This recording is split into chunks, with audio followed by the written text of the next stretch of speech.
जम्मू में इलेक्शन का दौर है और आप सब जानते हैं कि बहुजन राजनीति इस वक्त गरमाई हुई है।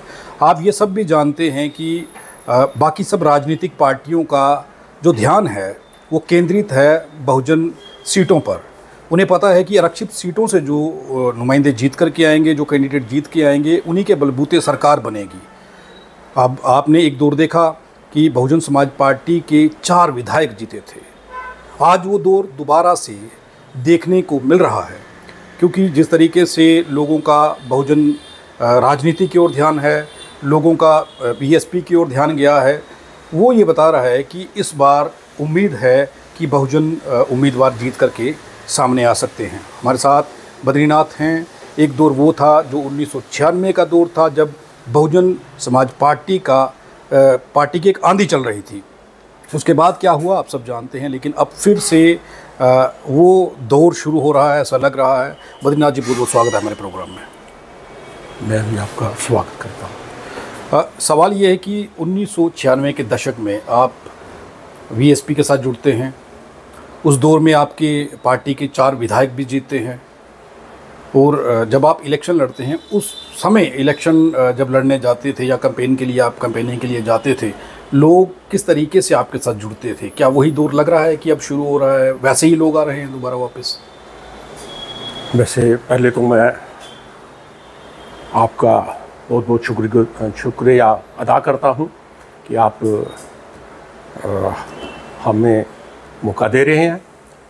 दूसरा, आपने 1996 की बात की जी। 1996 में हमारे 4 विधायक चुने गए थे जी। उस वक़्त का दौर बहुत अच्छा दौर था, और बहुजन समाज पार्टी की उस वक़्त बहुत लहर थी, जिसमें हमारे आरएसपुरे का एक कैंडिडेट चुना गया, कठुआ का चुना गया, सांबा का चुना गया और किश्तवाड़ का चुना गया जी। तो मैं समझता हूँ आज भी वही दौर शुरू हो गया है। क्यों कि लोगों के साथ हम जब मिलते हैं, लोगों के साथ हम संपर्क करते हैं, तो खासकर मैं जम्मू नॉर्थ का कैंडिडेट हूं, क्योंकि बहन जी ने मुझे आशीर्वाद दिया है। क्योंकि मैंने भी एक दफ़ा पहले 2008 में मैंने एमएलए का जम्मू, उस वक़्त जम्मू रैपुर दुमाना कहा जाता था उसको, तो उस सीट पे हमने इलेक्शन लड़ा था और बड़े जोश से इलेक्शन लड़ा था और बहुत लोगों ने हमारा साथ दिया था। 2008 की इलेक्शन को अगर हम याद करें तो किस तरीके की आपकी रैलियां हुआ करती थी? अब तो इलाके भी बांट दिए गए हैं, सीटों के नाम बदले गए हैं, लेकिन लोग आज भी याद करते हैं। अब जब आप दोबारा से जा रहे हैं लोगों के बीच, तो वो लोग मिल रहे हैं आपको?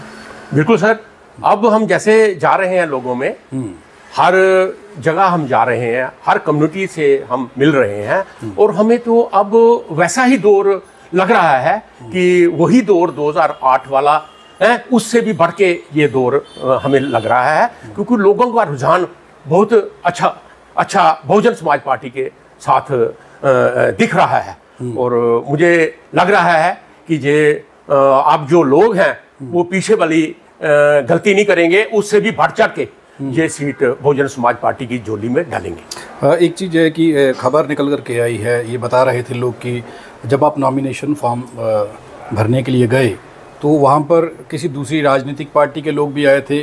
उसमें से भी लोगों ने आपको पहचान लिया और आपको कह रहे थे कि हम आपको सपोर्ट कर रहे थे, लेकिन आप काफ़ी देर के बाद आए हैं और हम चलना चाहते हैं आपके साथ। बिल्कुल, आप सही कह रहे हैं। जैसे हम भी नॉमिनेशन भरने गए, हमारे से पहले दूसरे एनसी के नेता फार्म भरने अंदर गए थे, तो हमने मन बनाया कि हम पैदल चलते हैं। गाड़ियों से उतर के हमने पैदल चलना शुरू कर दिया। हमारे साथ काफ़ी लोग थे, और जैसे ही हमने पैदल चलना शुरू कर दिया, करीब आधा किलोमीटर का सफ़र था, और रास्ते में कुछ लोग जो दूसरी पार्टी के जो लोग थे, और हमने ऐसा देखा कि वो लोग हमें विश कर रहे थे, वो लोग हमें हाथ जोड़ के, हम भी उनको हाथ जोड़ रहे थे, और उसका जवाब एक हाथ के बदले 50-50 हाथ, 100-100 हाथ हमें जवाब दे रहे थे, हाथ जोड़ के। और मैं अगर विश कर रहा था तो वो 20-20, 200-200 आदमी जो हमारे को विश कर रहे थे, उससे लग रहा था मुझे कि बहुत ज्यादा लोगों में प्यार है, अभी भी बहुत ज्यादा प्यार है लोगों में। उनको वो 2008 वाला सीन भी याद आ रहा था, जब हम 2008 से पहले हम 2002 से 2008 तक हमने कंटिन्यू वहां पे लोगों की सेवा की थी, लोगों के साथ हम जुड़े थे और लोगों के साथ चले थे, और लोगों के वही चीज आज द्वारा मैं समझता हूं उनके दिमाग में आ रही है, और लोगों ने बड़ा इज्जत मान किया। यहां तक कि 2-3 आदमियों ने हमें हार हमारे गलों में डाला, दूसरी पार्टी के लोगों, मतलब आए थे दूसरी रैली में हार हमारे गले में डाला। और हमारे जो साथ में जो लोग थे वो इतने खुश हुए कि उन्होंने बोला, बाबू जी आपका क्या बात है, अभी भी आपको 80-90% जो लोग हैं, दूसरे पार्टी के जो लोग हैं, वो अभी भी आपको पसंद करते हैं। अच्छा, मुझे एक चीज़ बताइए, जब आपने पहली मर्तबा इलेक्शन लड़ा, उसके बाद आपने लोकसभा का इलेक्शन भी लड़ा, लेकिन पहली जो रैली हुई थी उसमें संख्या कैसे थी और लोग उस वक्त क्या डिमांड करते थे, क्या बदलाव चाहते थे, क्या वही बदलाव अब चाह रहे हैं लोग? सर 2008 में जब हमने इलेक्शन लड़ा, 5-6 साल मेहनत करने के बाद 8 में इलेक्शन लड़ा, तो हमारा इतना अच्छा लोगों में प्यार था, इतना लोगों का हमारे साथ योगदान था कि 10-10, 12-12 हज़ार लोग हमारे साथ रैली में चलते थे।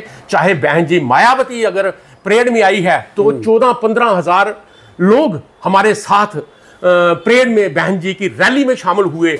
उससे पहले भी कम से कम भी हमने 40-50 रैलियां की। हमारा जो कोऑर्डिनेटर था जो यूपी से आया हुआ था,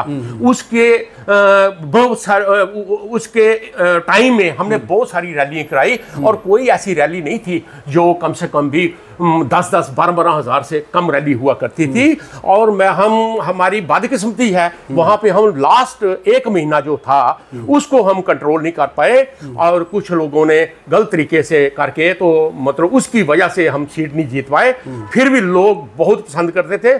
आज वही दौर हम देख रहे हैं, आज वही दौर देख रहे हैं, तो लोग बड़ा साथ दे रहे हैं, हमदर्दी कर रहे हैं और वोट डालने के लिए कह रहे हैं। बहुजन समाज पार्टी के पास मुद्दे कौन से हैं? क्योंकि मुद्दों पर चर्चा होगी, अब लोगों की डिमांड्स हैं, लोगों के मुद्दे हैं, किन मुद्दों को लेकर के आप मैदान में उतरे हैं और लोग क्या चाह रहे हैं? देखो साहब, मुद्दे की बात अगर आए जाए, सबसे बड़ा मुद्दा इधर महंगाई का मुद्दा है, दूसरा बिजली का मुद्दा है, तीसरा पानी का मुद्दा है। कई ऐसे घर हैं, गांव हैं कई ऐसे जहां पे पानी, उनके घरों में पानी की पाइप तक नहीं गई है। और उसके साथ साथ में आप रोडों की हाल देखें, गलियों की हाल देखें। खासकर मैं गलियों के ऐसे आपको नाम लगाऊं, बज्जुआ एक गांव है, यहाँ पे मतलब बिल्कुल आप मतलब बुजुर्ग आदमी तो चल ही नहीं सकता। ऐसे ही आप ये बरनाई, लोअर बरनाई, खासकर आप लोअर बरनाई में आप चले जाओ तो वहां पे गलियां नालियां ऐसे दिखेगा जैसे कोई पता नहीं कौन से हम कोई बांग्लादेश में चले गए हैं। तो बहुत बुरा हाल है। और भी ऐसे गांव हैं, जैसे कोट में चले जाए, या और भी ऐसे गांव हैं, ये बलवाल में, मतलब और भी जैसे गढ़ी में, मतलब कोई जहां पे बहुत ज्यादा अभी भी गलियों की बहुत खस्ता हालत है, नालियों की बहुत खस्ता हालत है, तो लोगों से चला नहीं जाता।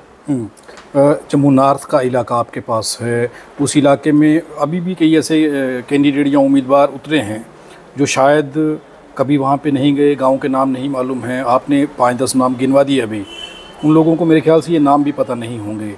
तो आपके साथ सर्व समाज चल रहा है, सब लोग चल रहे हैं, क्योंकि जब बहुजन समाज पार्टी की बात होती है तो एक टैग लग जाता है कि ये दलितों की पार्टी है, शोषितों की पार्टी है, इसके साथ तो सिर्फ यही लोग चलेंगे। नहीं, ऐसा नहीं है। हम दलितों के साथ जरूर चलते हैं, ओबी के साथ जरूर चलते हैं, शेड्यूल ट्राइब के साथ जरूर चलते हैं, और अपर कास्ट के साथ भी हम चलते हैं। हम सभी के साथ चलते हैं। हमें कोई नहीं कह सकता है कि ये सिर्फ एक समाज की पार्टी है। हम जो सभी वर्ग में जो कमजोर वर्ग है, जो दबा कुचला वर्ग है, या जिसको हक नहीं मिलता, या जिनका मतलब जो जेन्युइन काम है जिनके नहीं होते, हम प्रॉपर उनके काम करते हैं और उनके लिए हम प्रॉपर फाइट कर रहे हैं। जी, बहुत बहुत धन्यवाद सर हमारे साथ बात करने के लिए। तो ये जम्मू नॉर्थ के कैंडिडेट हैं, उम्मीदवार हैं बद्रीनाथ। बहुजन समाज पार्टी का सीधा और साफ ये स्पष्ट मैसेज है कि वो गरीबों की लड़ाई लड़ रहे हैं, वो उन लोगों की लड़ाई लड़ रहे हैं जिन लोगों को बाकी राजनीतिक पार्टियों ने नज़रअंदाज किया है। इन्होंने बताया कि कई इलाके ऐसे हैं, कई गांव ऐसे हैं जिनके हालात आज भी बांग्लादेश जैसे हैं। इन्होंने कंपेयर किया है उससे, तो आप अंदाज़ा लगा सकते हैं कि एक और जम्मू स्मार्ट सिटी की बात हो रही है, डेवलपमेंट की बात हो रही है, दूसरी ओर ये तस्वीर जो बात हुई है, इसे देख कर के ये अंदाज़ा लगाया जा सकता है कि हालात क्या हैं। जय भीम सर, नमस्कार। मेरा नाम शमशेर है, मैं भीम क्रांति सेना से हूँ और हमारा संगठन छोटा सा है जम्मू में। और हमारा संगठन जो है बीएसपी जम्मू नॉर्थ में अपने बाबू बद्रीनाथ जी को फुल सपोर्ट कर रहा है और उनको हर जगह से अच्छा सपोर्ट मिल रहा है, हर समाज से। और हमारा यही मकसद है कि हम गरीब समाज के लिए काम, सर्व समाज के लिए काम करेंगे, चाहे वो अपर कास्ट हो, कोई भी कास्ट हो, दलित हो। हमारा मकसद है सबके लिए काम करना। हम किसी भी प्रकार का कोई विज्ञापन नहीं लेते हैं, हम आज़ाद पत्रकारिता करते हैं। अगर आप चाहते हैं कि आज़ाद पत्रकारिता जिंदा रहे तो आरटीआई इंडिया न्यूज़ का आर्थिक सहयोग करें।